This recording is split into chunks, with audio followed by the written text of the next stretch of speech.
আমার নাম মনি। মনি। আচ্ছা, মনি বয়স কত? আমার কাগজপত্রে ২৭ বছর। ২৭ বছর বয়স। সরি ২৮ চলতেছে। আপনার জন্ম জেলা? সিলেট। হ্যাঁ। সিলেটে। বলেন শুনি, কি কি গল্প বলতে এসছেন বা কেনই বা বলতে এসছেন, একেবারে শৈশব থেকে, যেখান থেকে বলতে ইচ্ছে করে বলেন। আমার বয়স যখন ২ বছর তখন আমার বাবা মারা যায়। তো বাবা মারা যাওয়ার আগেই আমার মার থেকে শুনছি। আমার বাবা যখন মারা যায় তখন আমার বুঝার বয়স হয় নাই। আচ্ছা। আমার মার থেকে শোনা কথা। তো আমার দাদার অনেক সম্পদ ছিল। আচ্ছা। তো অনেক সম্পদ ছিল। আমরা আবার সৈয়দ বংশের মানুষ। হুম। তো আমার বাবা কি ভালো বংশের ছেলে হয়ে হুম। উনি মানুষের কাজকর্মতে যাইতো না, কোনো কিছু করতে চাইতো না। আপনার বাবা? বাবা, হ্যাঁ। আচ্ছা। আর কেউ কিছু করতে বললেও বলতো যে না, আমি ভালো বংশের ছেলে, আমি কেন মানুষের গুলামি করব, কেন ভালো মানুষের কাজ করব আমি। ওকে। তো আমার দাদা যেগুলা রেখে গেছিল এগুলা আমার বাবা বিক্রি করে, ওনার প্রয়োজনে ক্ষেত বিক্রি করে। মানে সব বিক্রি করে করে খাওয়া, যেটাকে জি বলে। জি জি। হুম।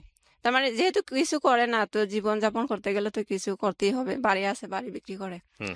তো আমার মার বিয়ের হওয়ার আগ থেকেই উনি শুরু করছিল এগুলা বেচা করা, এই বিক্রি করা। হুম। আমার মা তেমন একটা কিছু পায় নাই, কিন্তু এত সম্পদ ছিল আমার বাবা নিজেও জানতো না কোথায় কি পড়ে আছে। হুম।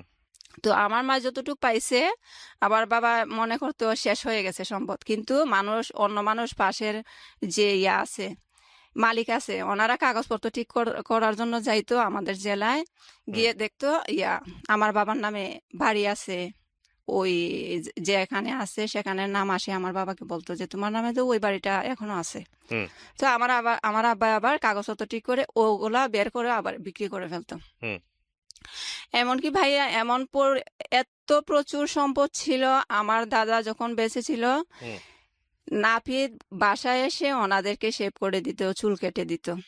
এত সম্পদের মালিক ছিলেন? জি মানে এটা আসলে গ্রামাঞ্চলে আভিজাত্য বোঝানো হয়, জি জি। যেটা এখন আমাদের ঢাকা শহরে অনেকেই বাসায় গিয়ে সার্ভিসটা নেন, বাট ওই সময় গ্রামাঞ্চলে কিন্তু এটা আভিজাত্য, যেটা অনেকেই বুঝবেন না। হ্যাঁ, হ্যাঁ তারপরে? ভাইয়া।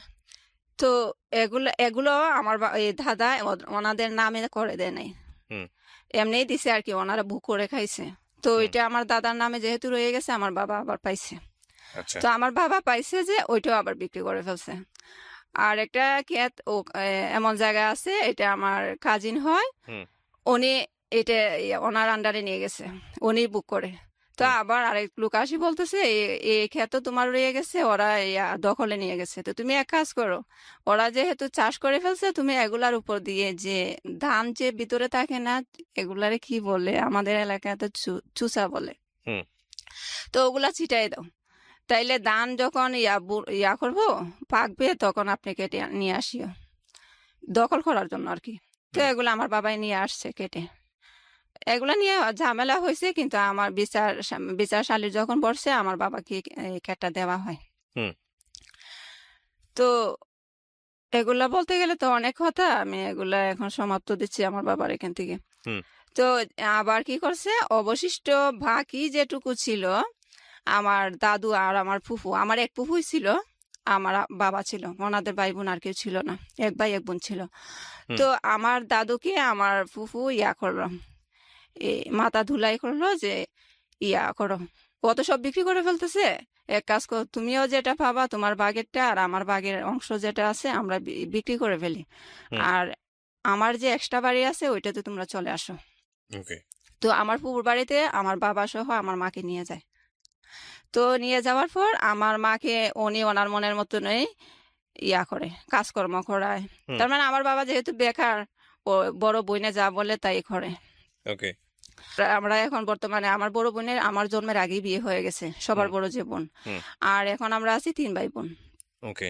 আমার মাকে নিয়ে। তো আমার ফুফু যে বাড়িটা ওই ইয়া করছিল, হুম। এই বিক্রি করে আমাদেরকে দিছিল ওনার বাড়িটা, হুম। এখন ফুফু মারা যাওয়ার পর ফুফাতো ভাই কি করলো, বাড়িটা ওনার ওনার 2 বোন আছে, 2 বোনের নামে দিয়ে দিল, 2 বোনে কি করলো, অন্য মালিকের কাছে বিক্রি করে ফেললো। ওকে। তো বিক্রি করার পর আমাদের নামে কাগজ করে নাই, তো সেজন্য এখন ওনাদের বাড়ি ওনারা বিক্রি করে ফেলছে। এখন আমরা থাকবো কোথায়, আমার আম্মা কান্না করে আমার ফুফাতো ভাইয়ের কাছে গেল যে ইয়া আমরা এখন কোথায় যাব, বাড়িটা তো তোমরা ইয়া করে আনছিলা, আমাদেরকে দিবাই বলে আনছিলা, এখন হুম। আমরা কোথায় যাব। হুম। বলে তোমাদের কোথায় যাবা, তোমরা আমরা এখন যেখানে আছি এখানে চলে আসো, আর তোমার আবার আমার বড় বোন আমাদের কাছে থাকতো, আচ্ছা। বিয়ে হওয়ার পর শ্বশুর বাড়িতে যায় নাই। স্বামী আচ্ছা। নিয়ে আমাদের এখানে থাকতো, আমরা যে বাড়িতে থাকতাম। ওকে। তো বলতেছে ওরা যেখানে যাওয়ার যাক, ওর তো বাপের বাড়ি আছে, ও যাওয়ার জায়গা আছে, ওরা চলে যাক, তোমরা থাকো, আমাদের বাড়িতে চলে আসো। হুম। তো এগুলো চালাকি আর কি, আমার আম্মা বুঝার বাকি নাই, যেহেতু আমার আম্মার জীবন কাটছে ওনাদের কাজকর্ম করে, উনিও তো চাইবো আমাদেরকে কাজকর্ম করাই রাখতো। হুম। হুম। তো আমার আম্মা কি করে বলে যে আমার বড় মেয়েকে নিয়ে এতদিন থাকছি, এখন যদি না থাকতে পারি তাহলে ওরা যেখানে যায় আমি সেখানেই যাব। হুম। তো আমার বড় দুলাভাই যেটা, ওইটা আবার ওনার এই বাপের বাড়ির দিক দিয়ে চলে গেছে, চাচাতো ভাই হয়, ওনার বাড়িতে জি। এক্সট্রা বাড়ি ছিল। তো ওখানে থাকে, আমরাও থাকি। ওদের ঘরের সাথে আমার আম্মা নিচু করে একটু বাড়াইছে আমরা থাকার জন্য। হুম। ঘরের সাথে আর কি এক্সট্রা একটু বাড়াইছে, জায়গা করছে আমরা হুম। থাকতে পারি মতো। হুম। তো থাকার পর পর খানে গেছে, কত বছর গেছে আমি শিওর না।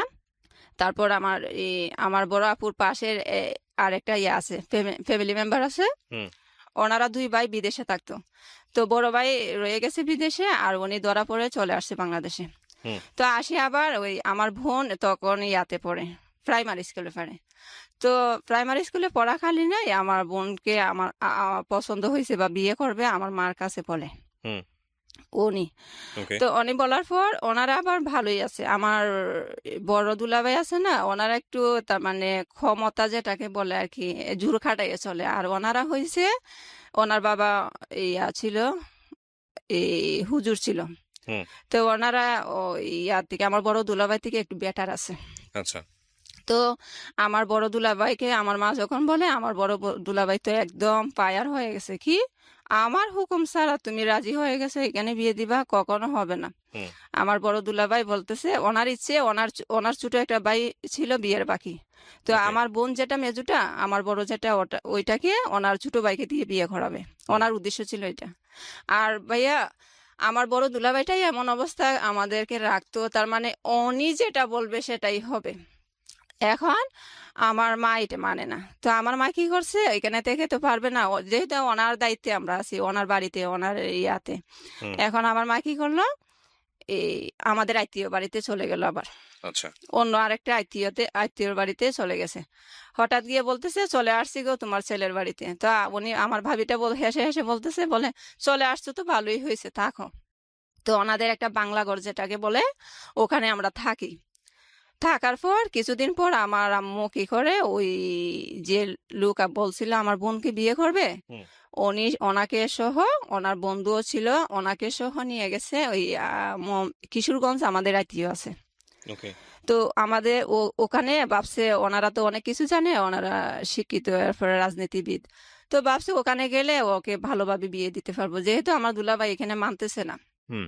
ওখানে আমার বোনকে নিয়ে, আমার বোনকে ওনার সাথে আমার বোনকে বিয়ে দিয়ে দেয়। ওকে। তো আমার মাই তো গার্জিয়ানটা আছে, তাই না? তো আমার বড় দুলাভাই কোথা থেকে খবর শুনছে, শুনে ওনার একটা বন্ধু, ডাকাত বন্ধু একটা সাথে নিয়ে হুম। আমার গেছে, বলে যে ওনাদেরকে, আমাদের রিলেটিভ যারা আছে ওনাদেরকে বলতেছে ওকে শুদ্ধ, আমার মার কথা বলতেছে, ওরা দুইজনকে, হুম। ছেলে এবং ওই আমার মাকে বের করে দেওয়ার জন্য ওদের বাড়ি থেকে, ওনাদের বাড়ি থেকে। হুম। ওনারা বলে কেন, আমাদের বাড়ি চিনে আসছে, তোমার কথা আমরা ওনাদেরকে বের করে দিব কেন? হুম। দেয় নাই। উনি রেগে এসে ওনার ওই যে পাত্র আর কি বিয়ে করতে গেছে আমার বোনকে, হুম। ওনার সিমেন্টের পালা বানাইছিল ঘর বানানোর জন্য, হুম। এগুলা নিয়ে গেছে রাতের বেলা। আচ্ছা। রাতের বেলা নিয়ে গেছে। আর আমার আম্মা, আমরা যখন ওই যেখানে ছিলাম, ওনাদের ঘর থেকে আমাদের যা ছিল, হুম। আমাদের চাল, তারপরে হলুদ, মায় মশলা, খেতাবালির যা ছিল আর কি, হুম। সব তার মানে লুট যেটাকে বলে, এরকম করে নিয়ে গেছে, ছিনিয়ে নিয়ে গেছে সবকিছু।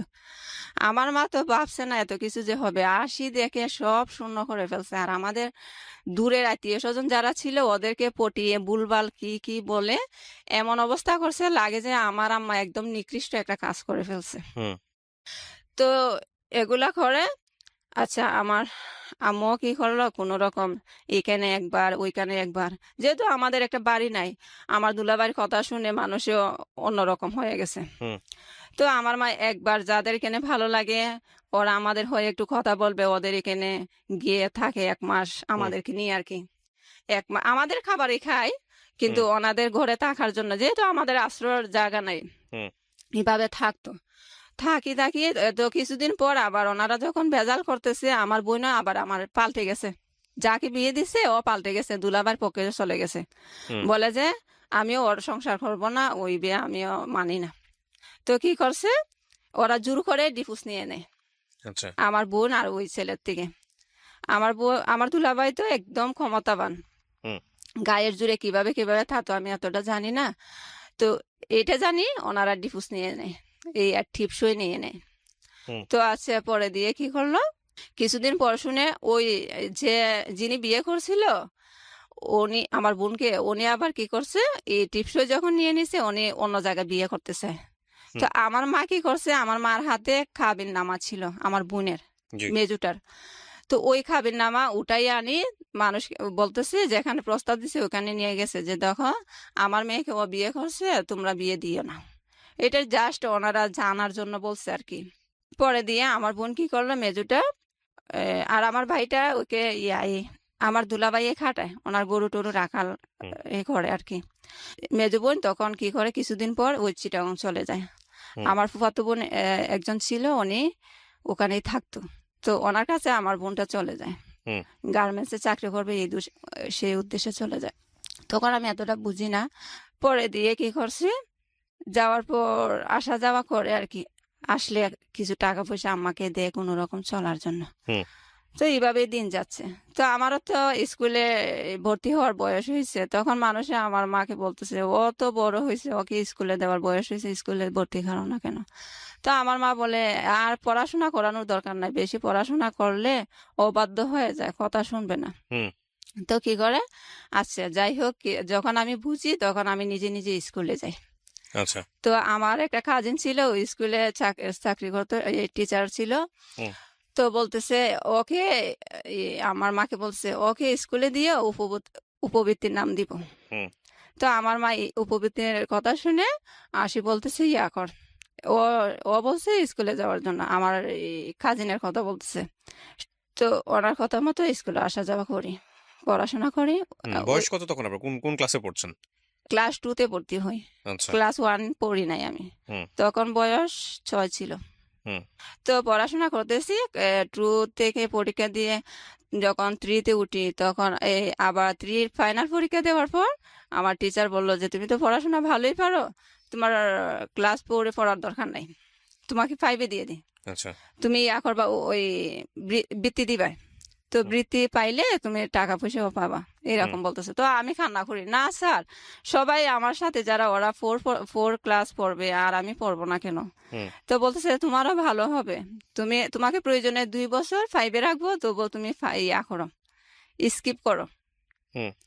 ফোর পড়ার দরকার নাই। তো আচ্ছা, ওনাদের যেরকম কথা সেরকমই ওনারা আমাকে 5-এর বই দেয়, আমি 5 পর্যন্ত পড়ি ওই স্কুল থেকে। হুম। বৃত্তি পাই নাই, বৃত্তির নাম দিছিল, পরীক্ষা দিয়ে আসছিলাম।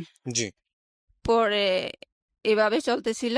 তো আমার আম্মাকে বলি, আম্মা আমার না ভালো লাগে পড়তে, আমি আমাকে হাই স্কুলে ভর্তি করাবা? আমার আম্মা কিছু বলে নাই, হুম। কিছু বলে নাই। পরে যখন দরকার হয়েছে তখন কি মনে করছে কি জানি, বলে আচ্ছা ভর্তি হয়েছি। হওয়ার পর এখন তো বই কোথায় থেকে পাবো, বই কেনার তো টাকা নাই। তো পাশের বাড়ির একজন থেকে পুরাতন বই আর কি, পুরাতন বই, উনি বলে আমাকে কিছু টাকা দিলেই হবে, আমার বই নিয়েছে।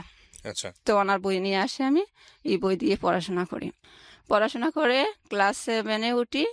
তখন আবার ওই আমার ভাই তো তেমন একটা কাজকর্ম করে না, শুরুতেই বলছিলাম।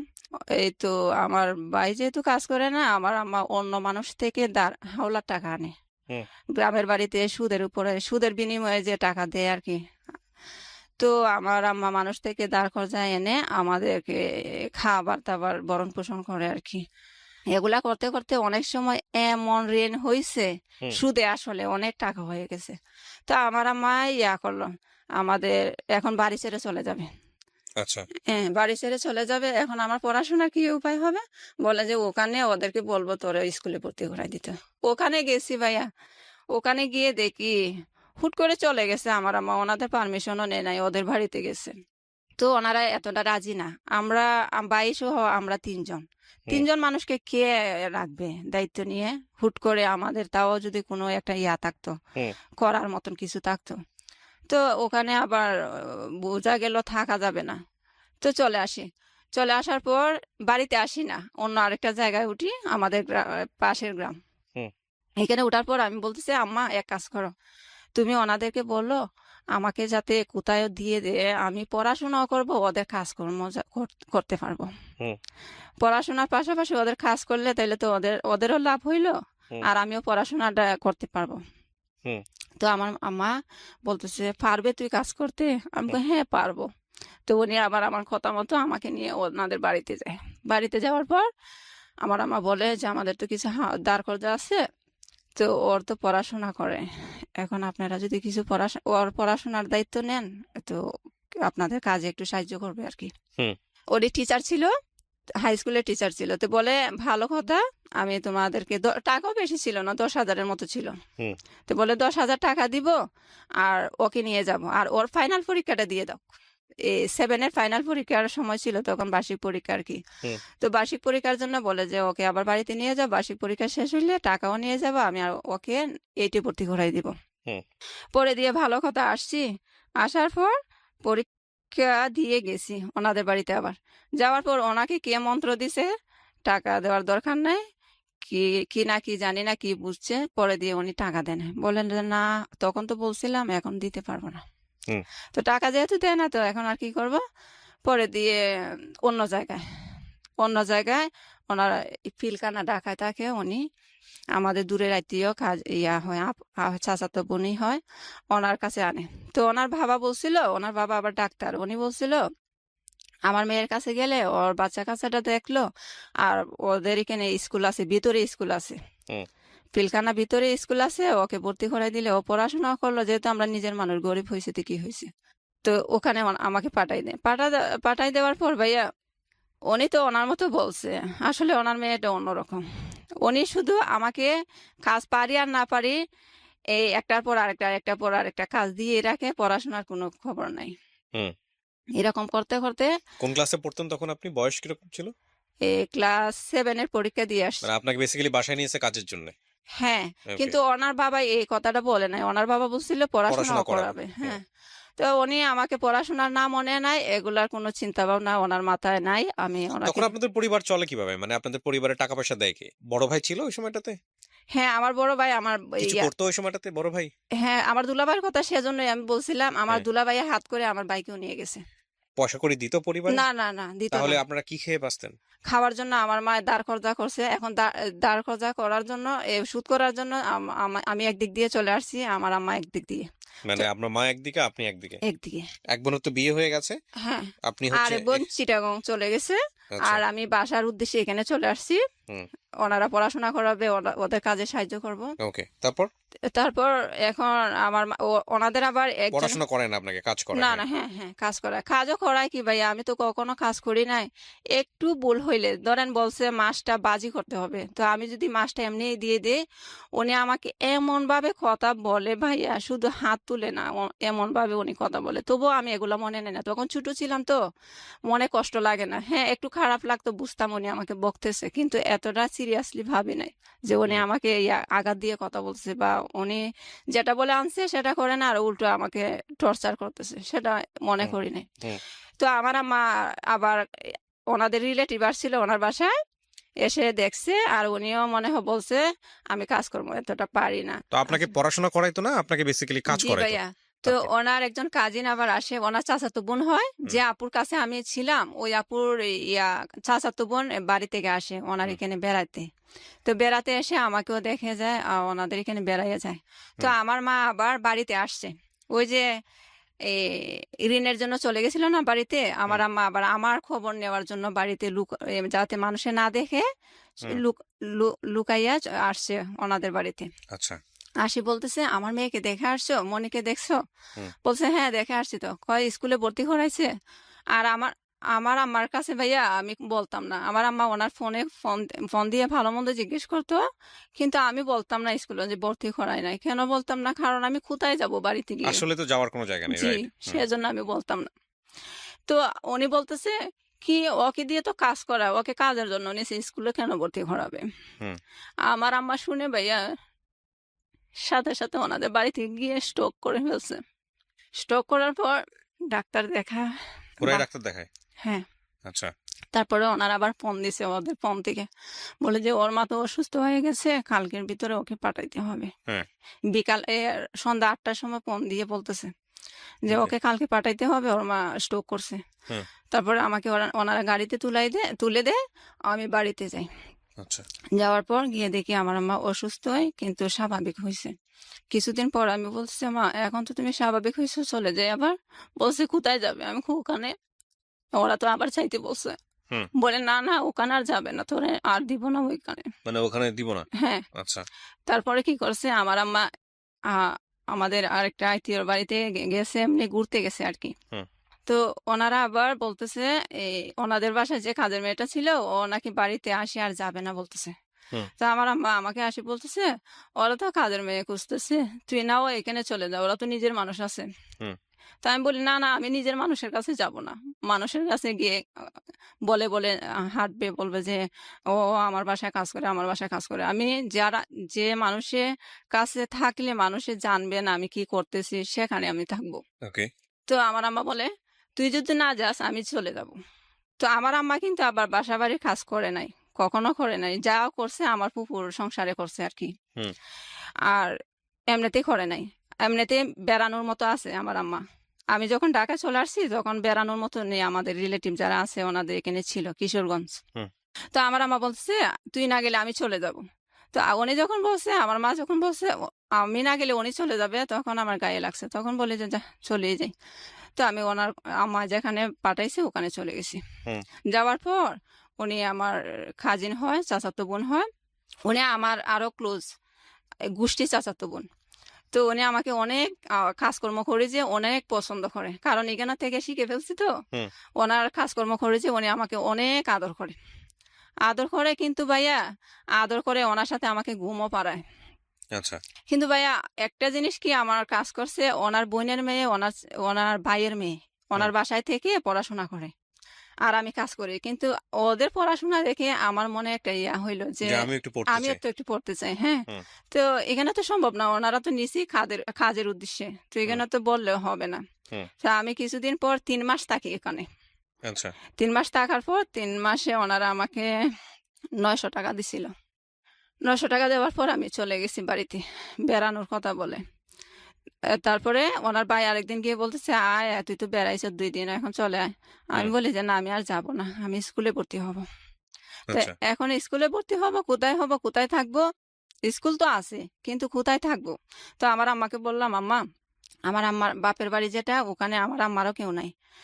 আমার আম্মা একাই, আমার আম্মার বাবা মার এক হুম। সন্তান। হুম। তো আমার আম্মারও আত্মীয় স্বজন কেউ নাই। তো আমার নানার বাড়িতে দূরের আত্মীয় হয়। তো আমি বলছি ওই ভাবিকে বলো না আমি এখানে তাকিয়ে পড়াশোনা করব। আচ্ছা। ওনারা একটু জায়গা দিবে কিনা আমাকে থাকার জন্য। তো আমার আম্মা আমার কথা শুনে ওনাকে বলছে ভাবিকে। ভাবিকে বলার পর বলে আচ্ছা থাকো। তো তখন রমজান মাস ছিল, হুম। ক্লাস 7 পরীক্ষা দিয়ে আসছিলাম না, 8 ভর্তি হয়েছি। জি। তো ভর্তি হওয়ার পর ক্লাস করি, ওনার এখানে থাকি, ওনার কাজে একটু সাহায্য করি আর পড়ি। পড়াশোনা করার পর ভাইয়া হঠাৎ করে, আসলে পরের বাড়িতে এগুলো হয় না, আর হঠাৎ করে আমার বোন আসছে বাড়িতে। হুম। আসি বলতেছে এক কাজ কর। আর আমার কাছে, এই কথাটা স্কিপ করছি, আমার কাছে মানুষ চলে যায় ঋণের জন্য, মানে চিল্লা আপনার কাছেও যেত এই ঋণ করার জন্য? চিল্লাচিল্লি করে। এখানে পড়ার জন্য পাগল হয়ে গেছে। গার্মেন্টসে যেতে পারস না, আমাদের ঋণ খেয়ে বসে আছে তোর মা কই, তোর মারে তো পাই না, তোর মারে খবর দে, তোরে তোরে বললি তোর মা আসবে, এগুলা আচ্ছা। বলতো। তো আমি অনেক মনের মাঝে কষ্ট পাইতাম, পড়তে বসলে পড়তে মন চাইতো না, এগুলা নিয়ে চিন্তা করতাম। খুব স্বাভাবিক। জি।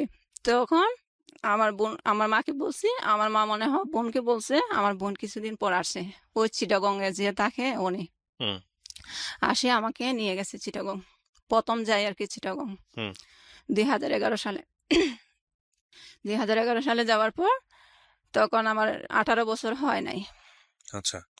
আমার 18 বছর হয় না, এখন গার্মেন্টসে তো 18 বছরের কমে নেয় না। হ্যাঁ। হুম। তো কি করছে, আবার বাড়িতে আসি আমার জন্ম নিবন্ধনের কার্ড বানাই, বয়স আরো 3 বছর বাড়াইয়া। হুম 3 বছর বাড়ানোর পর এই ওখানে নিয়ে নিয়ে যায়, কাগজপত্র নিয়ে যাওয়ার পর ওনারা আমাকে ভর্তি করে। ভালো একটা চাকরি পাইছি, বলে আর কি, হুম চেকার যেটাকে বলে, গার্মেন্টস চেকার, চেক করতাম আর কি। ওকে ওগুলাতে ভালোই কাজ করছি, প্রায় 1 বছরের মতন ওখানে করছি।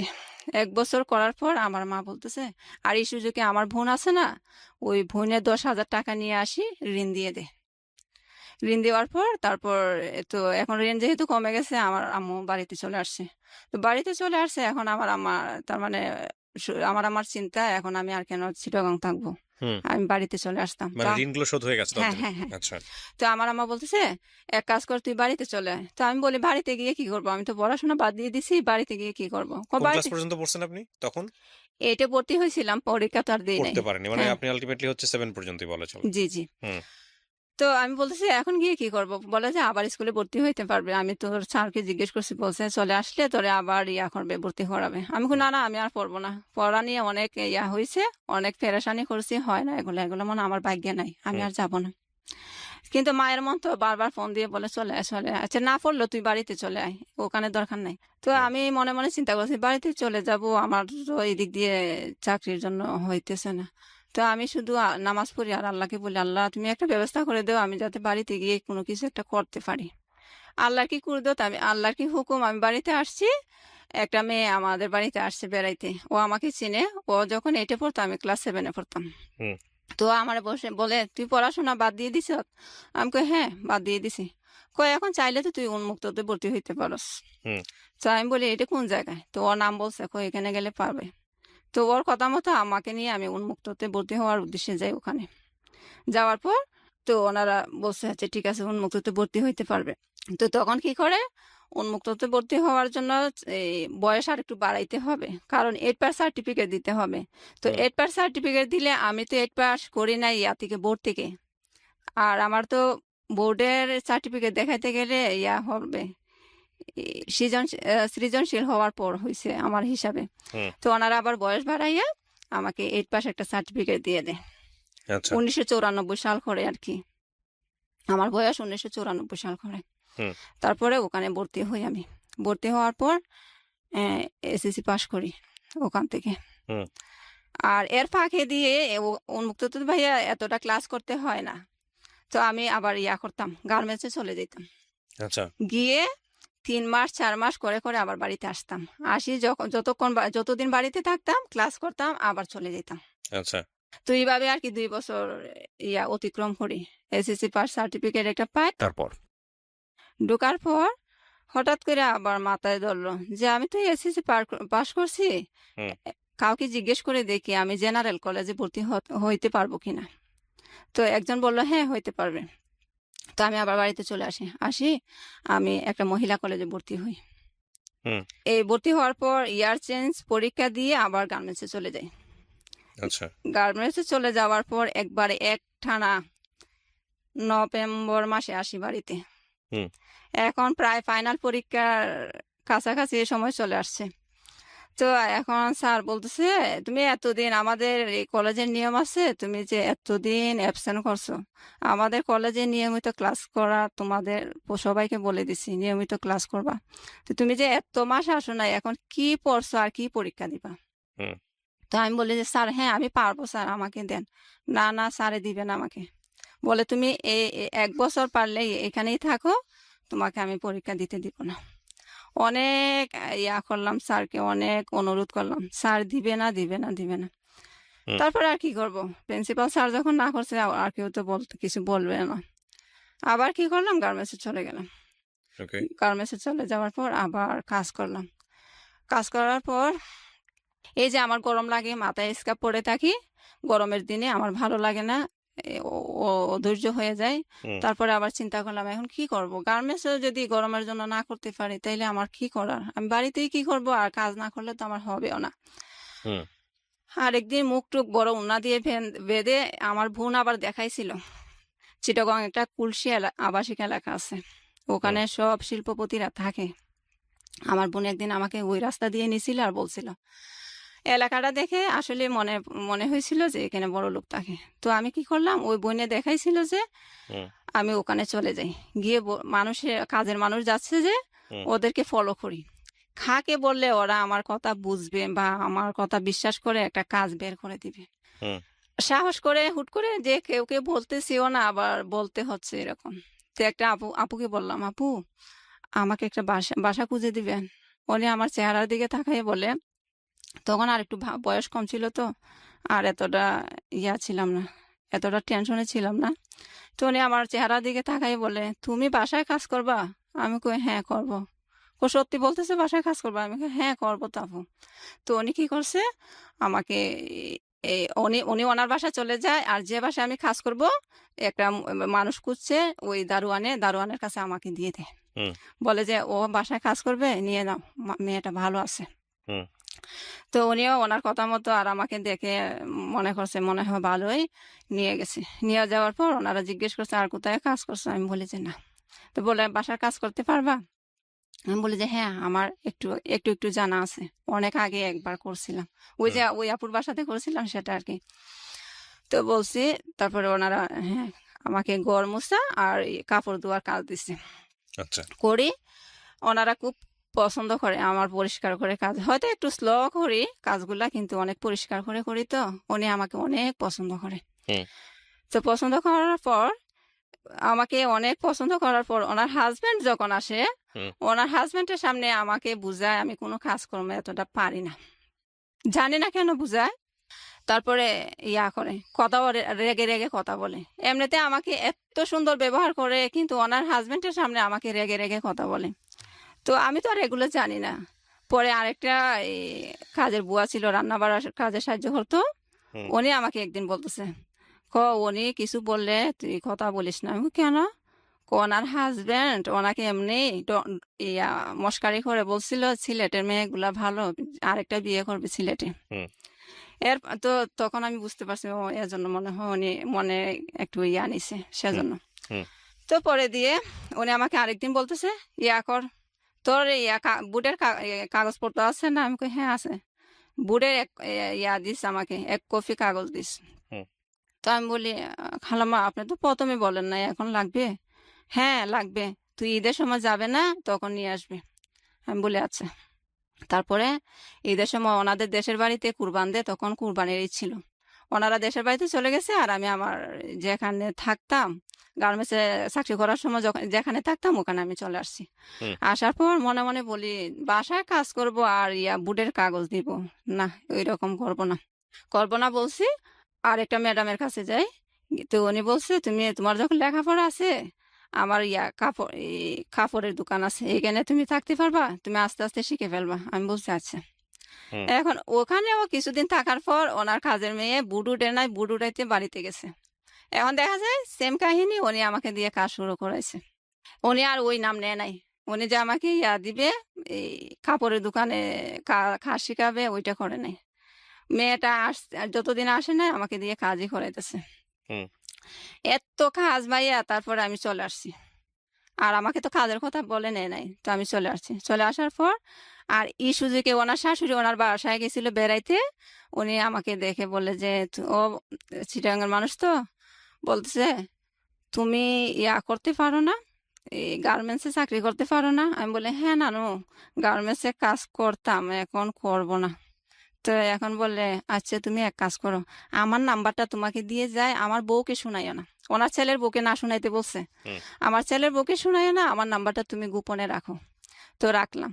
রাখার পর আরেকদিন ওনাকে আমি ফোন দিছি। বলি নানু, আমি বলছি, আমি মনে বলছি। বলে ও ভালো আছো নি? আমি কই হ্যাঁ। কত তুমি আমার বাসায় আসতে পারবা, আমি তোমাকে ঠিকানা দিলে? আমি কই হ্যাঁ আসতে পারবো। উনি ঠিকানা দিছে, ওনার বাসায় গেছি আমি।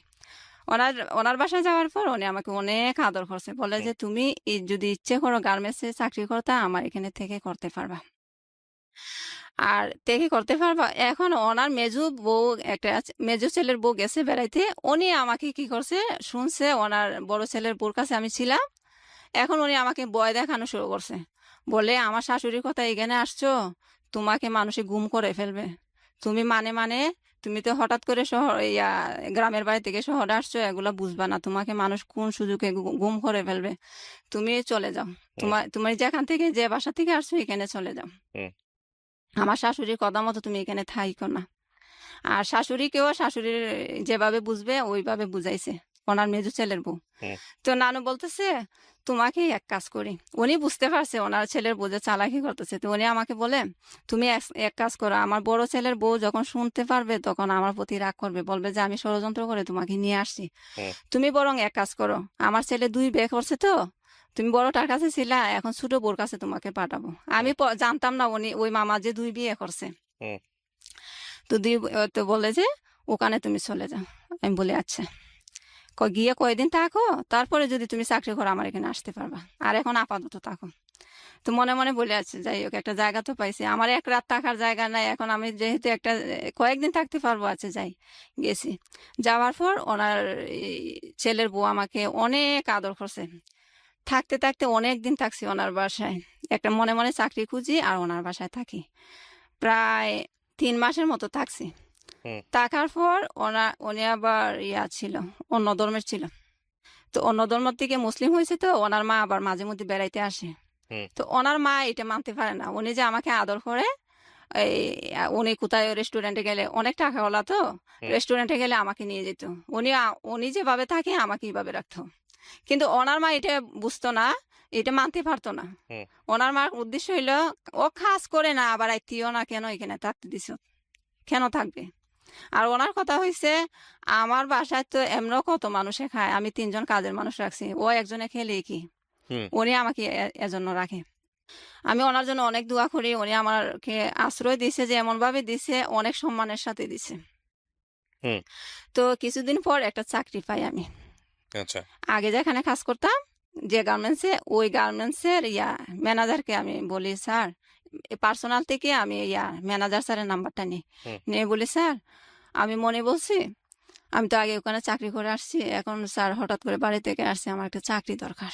হুম তো তখন কিন্তু ভাইয়া গার্মেন্টসে লোক নিতে নিষেধ হয়ে গেছে, সরকারের বেতন বাড়াইছে, তো তখন লোক নেওয়া নিষেধ।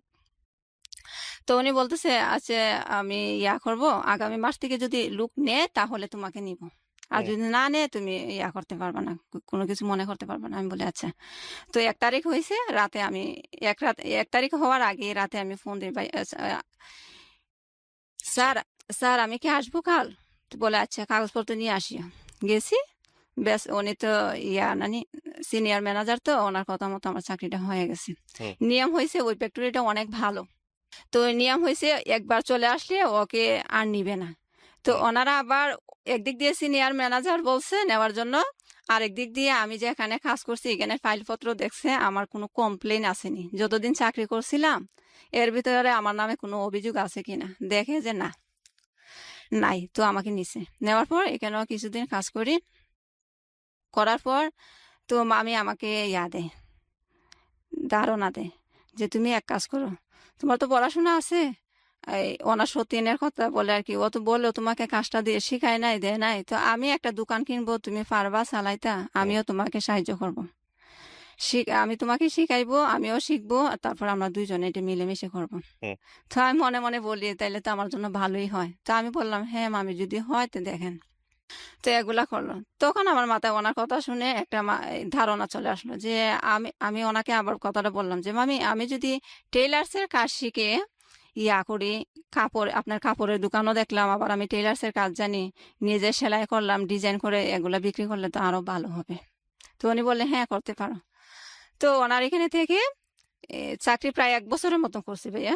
হুম ওনার এখানে এতদিন থাকি নাই, আমি আলাদা বাসা নিছি পরে দিয়ে, চাকরি পাওয়ার পর। হুম চাকরি পাওয়ার পর আমি এই কথাটা ভুলে গেছি, চাকরি পাওয়ার পর ওনার এখান থেকে চলে গেছিলাম, কারণ চাকরি ছিল না দেখে ওনার কাছে ছিলাম। কিন্তু ওনারা বড় লোক মানুষ, এটা সম্ভব না আসা যাওয়া করা প্রতিদিন। আমার বিবেকে বাধা দিছে, উনি বলে নাই যেতে, আমি নিজে থেকে অন্য জায়গায় বাসা নিয়ে চলে গেছি। হুম চলে যাওয়ার পর প্রায় 1 বছরের মতো করছি। আর এর ভিতরে আমার আম্মা ফোন দেয়, ফোন দিয়ে বলে করছে, আমি না আমার ভাইকে তখন বিয়ে, আমার ভাইয়ের বিয়ের কথাটা তো বলি না, আমার ভাই আবার বিয়ে করছে এই সুযোগে, এর আগেই বিয়ে করছে। হুম তো বিয়ে করার কিছুদিন পরে আমি চলে যাই আর কি চিটাগং। আগের কথাটা পিছনে বলতেছি আবার। তো আমার ভাই বিয়ে করার পর আমি তখন বাড়িতে ছিলাম না। আমার ভাই হঠাৎ করে ফোন দেয়। ফোন দিয়ে বলে, আমার তো বিয়ে ঠিক হয়েছে, তুই বাড়িতে চলে আস। হুম। তাই আমি বলি, কোন দিন বিয়ে? কালকে হবে, গায়ে হলো, তার পরশুদিন বিয়ে। আমি অবাক হয়ে গেছি, কি রে, ভাইয়ের বিয়ে ঠিক করলো, আমাকে বললো না, এখন বলে বিয়েতে যাওয়ার জন্য।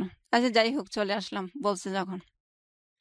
যাওয়ার পর গিয়ে শুনি ভাইয়া বোর নাকি আরেকটা বিয়ে হয়েছে। তখন আমার লাগে, এত একটা কষ্ট লাগছে, এক ভাই বিয়ে করবে আমাকে শোনায় নাই, তাও আবার মেয়ের আগে একটা বিয়ে হয়েছে। হুম। অনেক কষ্ট লাগছে মনে।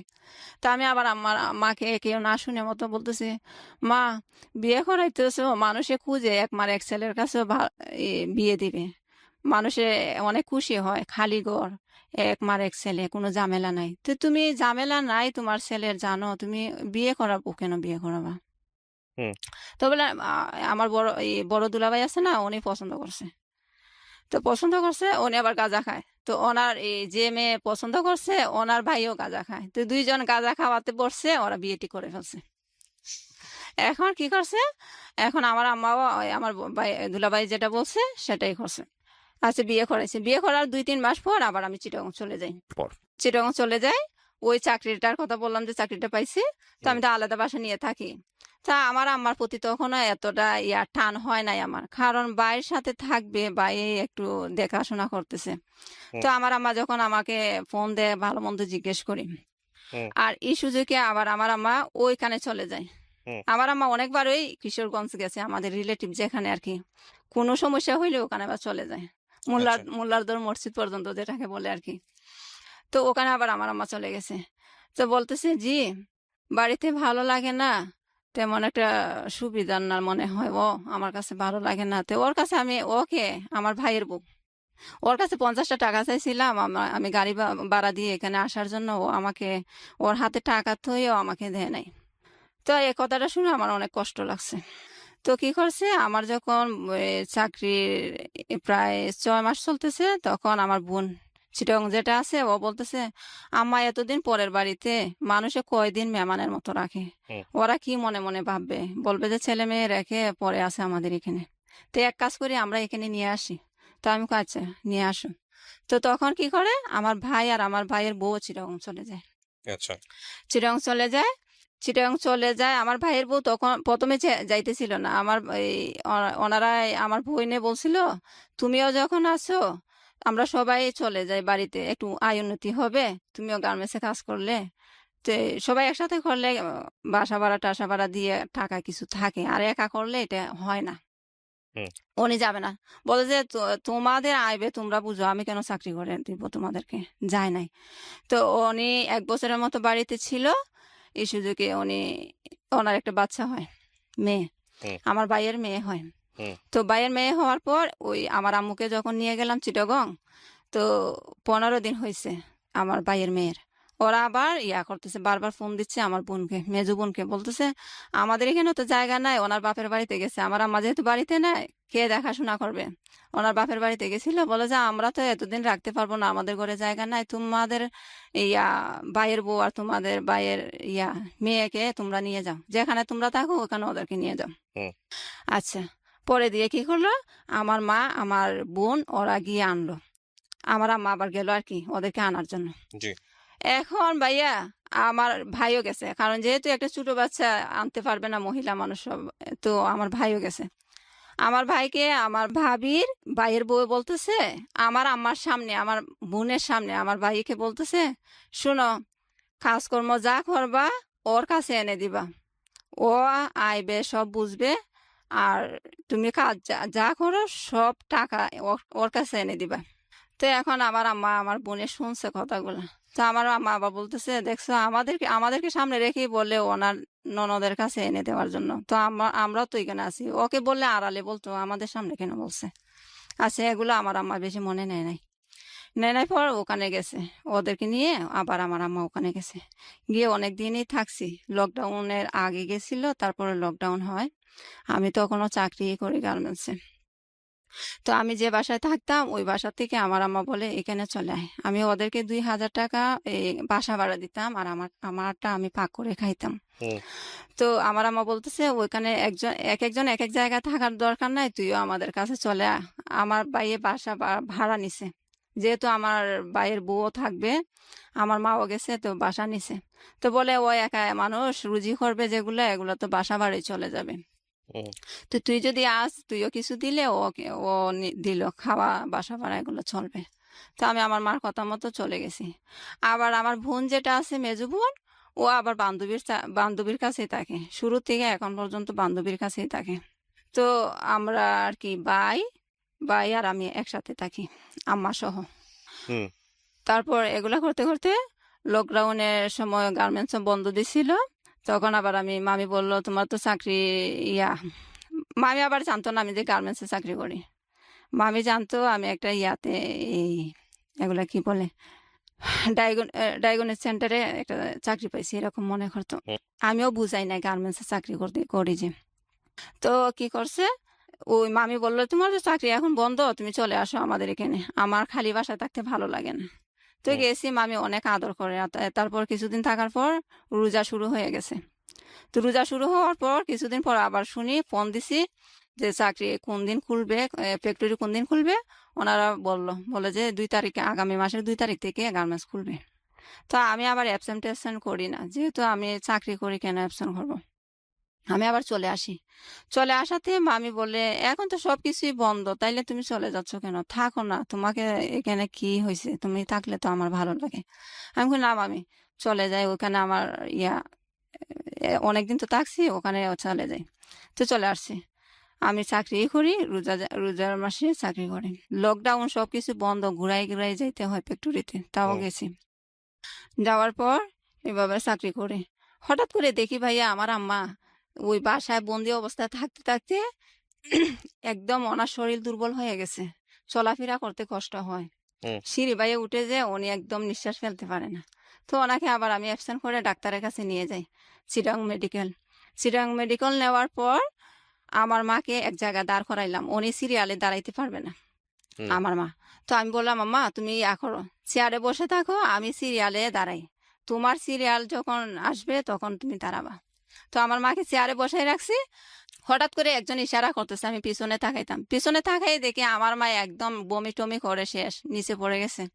তারপরে আবার চলে গেলাম, গিয়ে আমার আম্মাকে নিলাম, ইয়াতে হসপিটাল থেকে বের হইলাম, হওয়ার পর হুম পানি দৌড়াইয়া গিয়ে আবার এই দোকান থেকে পানি কিনে আনলাম, আইনে ওনাকে পরিষ্কার টরিষ্কার করে পানি খাওয়াইলাম। মাস্ক টাস্ক একদম পরাই ফেলছে। তারপর আমার মাস্কটা ওনার মুখে দেই, আর আমি আবার আমার উন্না দিয়ে মুখ করে ফেলি। তারপরে আবার ডাক্তার, আমি কই আম্মা, এখন কয় না না আমার বাসায় নিয়ে চল, আমি ডাক্তার দেখাবো না। আমি বলতেছি তুমি তো এখন তোমার সিরিয়াল চলে আসছে, কষ্টটা যখন করছো একটু কাজে লাগুক। এখন জোর করে নিয়ে গেলাম ডাক্তারের কাছে। তো উনি আবার এই পরীক্ষা টরীক্ষা দেয় ডাক্তারে। তো আবার বাড়িতে চলে আসছি, যেহেতু আমার খারাপ লাগতেছে, পরীক্ষা ওই দিন করি নাই, বাসায় চলে আসছি। এরপরে আম্মা বলে না না আমি আর জীবনও ডাক্তারের কাছে যাব না, আমি মরে গেলেও ডাক্তারের কাছে যাব না। এরপরে এখন ভাইয়া ডাক্তারের কাছে তো যাই না, আমার ভাই আছে বোন আছে, ওরাও ডাক্তারের কাছে আমাকে কোনো দিন বলে নাই নিয়ে যাবে। আমি চাকরি করি সময় পাই না, অ্যাবসেন্ট করে নিয়ে গেছি। ওনারা ইচ্ছা করলে কিন্তু প্রতিদিনই নিয়ে যেতে পারতাম, কারণ হুম ভাইয়ের ছুটা কাজ করে, উনি কিন্তু গার্মেন্টসের কাজ করে না, রাজমিস্ত্রি কাজ। আর বোনের চাকরি করে না, এমনি মনে চাইলে একবার করে, তারপর ভালো লাগে না চাকরি ছেড়ে দেয়। তো উনি এক হিসাবে অবসরই আছে, কিন্তু এমনি আসবে আড্ডা মারবে কথা টথা বলে চলে যাবে বান্ধবীর বাসায়, কিন্তু একদিনও বলে নাই যে আমার শরীরটা যখন দুর্বল আমাকে ডাক্তার দেখাই। উনি কিন্তু আমার থেকে অনেক বেশি জানে, উনি অনেক দিন ধরে চিটাগাং থাকে, কিন্তু কোথায়ও উনি চেষ্টা করে নাই। পরে দেখে আস্তে আস্তে আম্মা একবারে দুর্বল হয়ে যাচ্ছে, আর আমার চেহারা অন্যরকম হয়ে গেছে। তো আমি বললাম আম্মা এই ইয়া করো, এই আমার ভাইয়া আবার ঘর বানিয়েছিল, ঋণ করে একটা টিনের ঘর বানিয়েছিল। হুম আমার মেজো বোন যেটা, এটা এই পাক দিয়ে একবার চলে গেছিল ইয়াতে বিদেশে, হুম আমাদের কাউকে বলে নাই, আমার মাকেও বলে নাই। বিদেশ গিয়ে বলতেছে ফোন করে আম্মা আমি তো বিদেশে চলে আসছি। হুম তখন একদম আমার মা একটু কষ্টই পাইছে, কারণ বিদেশে গেছে আমাকে বলবে না, এখন গিয়ে বলতেছে গেছে। আচ্ছা যাই হোক, ওনার মনের মতো গেছে। তো আমার বড় বোনের আবার সবার বড় যেটা, ওটার আবার ইয়া হয়, পাথর হয়। হুম। পেটে পাথর হয়, তো চিকিৎসা করবে, অনেক টাকা লাগে। তো আমার বোনে তখন 50,000 টাকা দেয়, যেটা ওকে। বিদেশে গেছে তখন বিদেশ থেকে 50,000 টাকা দেয়। তো 50,000 টাকার বিনিময়ে বলছে বাড়ি দেবে। আমাদের তো বাড়ি নাই, ওনার কাছে বাড়ি বিক্রি করবে। তো উনিও বলছে আচ্ছা আমি 50,000 টাকা দে, তোমরা 1,00,000 টাকা দিয়ে যে 16 শতক জায়গা কিনছো ওখান থেকে আমাকে কতটুক জায়গা দিবা, বলে যে অর্ধেক দিবে। হুম। অর্ধেক দিবে বলছে। এখন টাকা নেওয়ার পর টাকাও দেয় না, বাড়িও দেয় না। তো ও আবার বাড়িতে চলে আসছে, ওই বিদেশ বেশি দিন থাকে নাই। হুম। ও তো বাংলাদেশে কাজ করতে পারে না, বিদেশে আর কি করবে, কিছুদিন পরেই চলে আসছে। আসি বলতেছে তোমরা কি করবা, বাড়ি দিবা না তো টাকা ফেরত দিবা? তো বলে আমাদের কাছে এখন কি টাকা আছে, টাকা ফেরত দিব? তো বলে তাইলে আমার বাড়ি দেও। বাড়ি দিবে না, কি ঝামেলা করে। তো পরে দিয়ে কোনো রকম 2 শতক জায়গা দিবে, রাজি হয়েছে। তো 2 শতক জায়গায় ও রেজিস্ট্রারি করে নাই, লেখে রাখছে আর কি হুম। ওনার নামে। তো ওই 2 শতক জায়গার মধ্যে আমার ভাই একটা ঘর বানায়। তো ঘর বানাবে যে টাকা নাই। তো টাকা নাই, আমার আম্মাকে দিয়ে আবার ইয়া আনায়, ঋণ আনায় মানুষের কাছ থেকে হুম। ঘর বানানোর জন্য। হুম। তো এখন আমার আম্মাকেই তো চিনে, ওই ঋণ আবার কি করছে, রয়ে গেছে। তো আমি বললাম আম্মা এই ঋণের জন্য আবার আমার ভাই বাড়িতে আসে না, চিটাগং গেল যে। তো আমি বললাম আম্মা এক কাজ করো, এই আমি এই যে টাকা টাকা জমাইছি এখান থেকে কিছু টাকা মানুষকে দিলে তোমাকে ইয়া করবে না, হুম। এতটা টর্চার করবে না। তুমি বাড়িতে চলে যাও, বাড়িতে গেলে হাঁটা চলা করলে তোমার ভালো লাগবে। এখন দেখি আমার আম্মা অনেক খুশি হয়ে গেছে। ওকে। হ্যাঁ, অনেক খুশি হয়েছে। তারপরে আমি আবার 2019 সালের, সরি 2020 সালের নভেম্বর মাসে আমার আম্মাকে নিয়ে বাড়িতে আসি। হুম। বাড়িতে আসি, আমার আম্মাকে রেখে যাই। আর ঋণগুলো আমার আমার নিজের হাতেই দিই। আবার যদি আমার আম্মা একজনকে না দিয়ে আরেকজনকে দিয়ে দেয় উল্টাপাল্টা করে, আমি বলি যে কার কাছ থেকে আনছো ওদেরকে বলো আমি দিয়ে দিব। 35,000 টাকা আমি আর কি আমার হাতে ছিল, বেশি ছিল না, 35,000 টাকা আমি দিই, হুম। যেগুলা জমাইছিলাম গার্মেন্টসে চাকরি করে। তারপর আবার আমি চলে যাই ওখানে। তো ওখানে গিয়ে আমি ভাবলাম বাসা ভাড়া দিয়ে খাবার, এখন নিজের খাবার খেয়ে আমার টাকা জমে না। তো আমি আবার মামিকে বললাম, ওই যে মামির কথা বললাম, ওই মামিকে আবার বললাম মামি আমি 2টা মাস আপনার বাসায় থাকি, চাকরি করতে পারবো? উনি বলে আচ্ছা পারবা। এখন উনি যখন রাজি হয়েছে পরের দিন যাব, চাকরি থেকে এসে পরের দিন ওনার বাসায় যাব। উনি আবার হুট করে ফোন করে বলতেছে তোমার মামাকে জিজ্ঞেস করছিলাম, তোমার মামা বলে কাছে থাকলে আত্মীয়তার সম্পর্ক নষ্ট হয়ে যায়, দূর থাকলে ভালো। তো এখন না করছে যখন, আর তো যাইতে পারি না। এখন দেখা যায় এখানে থেকে হবেও না। তো আবার বলি মামি আছে দেখেন, আত্মীয়তার সম্পর্কে যেমনই হোক, আপনি তো আমাকে সবসময় ভালো করছেন, এখন অন্তত 2 মাস থাকার জায়গা দেন আমাকে। তো উনি রাজি হয়েছে, কয়, আচ্ছা আসো।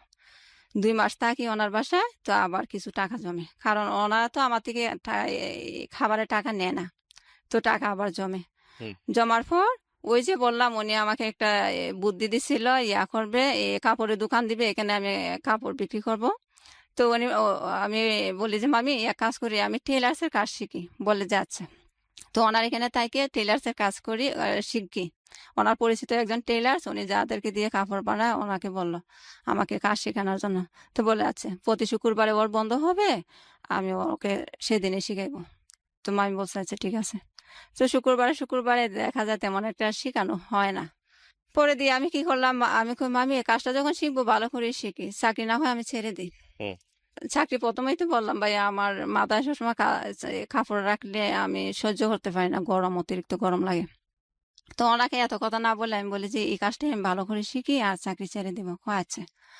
এখন ভালো কথা, অনেক দিনই গেছি, চাকরি ছাড়ার পর প্রায় 15 দিনের মতো ওনার ওই টেলার্সের এখানে যাতায়াত করছি শেখার জন্য। হুম।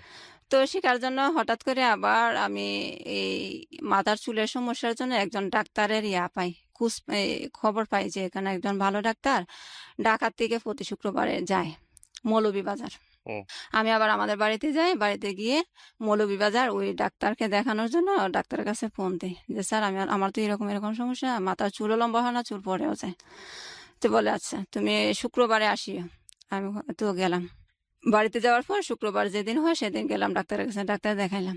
হঠাৎ করে একদিন ফোন আসছে, আসি মামি বলতেছে, ফোন করে মামি বলতেছে আচ্ছা মনি তোমাকে জায়গা দিয়ে কি আমি অপরাধ করছি? আমি কেন মামি? কয় এখানে যে, আমি আবার বলতাম না, আমি আবার ওই মামির কাছে এই জিনিসটা গোপন করছি। ইয়া আমার ভাই যে ওখানে থাকে, আসলে তখন থাকতো না আমার ভাই, বললাম না পড়ে গেছে। হুম। আর আমি বলছিলাম যে আমার ভাই আমার ছোট। কারণ কি, যদি বলে আমার বড় ভাই তো বলবে এত আশ্রিতা হিসাবে থাকে, নিজে চাকরি করে, এত বড় ভাই রেখে ভাইয়ে বোনকে দেখতে পারে না, ওইটা মনে করবে দেখে আমি বলছিলাম আমার ভাই আমার ছোট। হুম। এখন কি করছে আমার বোনের কাছে, উনি একদিন ওনার ফোন দিয়ে কথা বলছিলাম আমার বোনের কাছে, ওনার কাছে নাম্বারটা রয়েছে তো, আমার বোনের কাছে ফোন দিছে, দিয়ে উনি বলে আমার বোনে ফোন দিয়ে ওনাকে বলছে, আর আমার বোনে বলে উনি ফোন দিয়ে বলছে। আমি আসার পর পরে বিলি ফোন দিছি, দিয়ে বলে আচ্ছা মনি কোথায় এখন আছে, আমার বোনকে বলে। তো আমার বোন তো ইচ্ছে করলে বলতে পারতো যে আপনার বাসায় থাকে, ও আপনাকে বলে যায় না কোথায় গেছে। এটা না বলে বলে কেন, আমি তো শুনছি ও বাড়িতে গেছে। আপনি জানেন না? কয়, হ্যাঁ আমিও জানি বাড়িতে গেছে। তাইলে আপনি আমাকে জিজ্ঞেস করতেছেন কেন? কয় না, জিজ্ঞেস করতেছি আসলে কি গেছে নাকি। তা ও তোমার কি হয়? আমার বোনকে বলতেছে। তো আমার বোন বলে আমার বোন হয়। ও তোমার বোন হয়, ও তো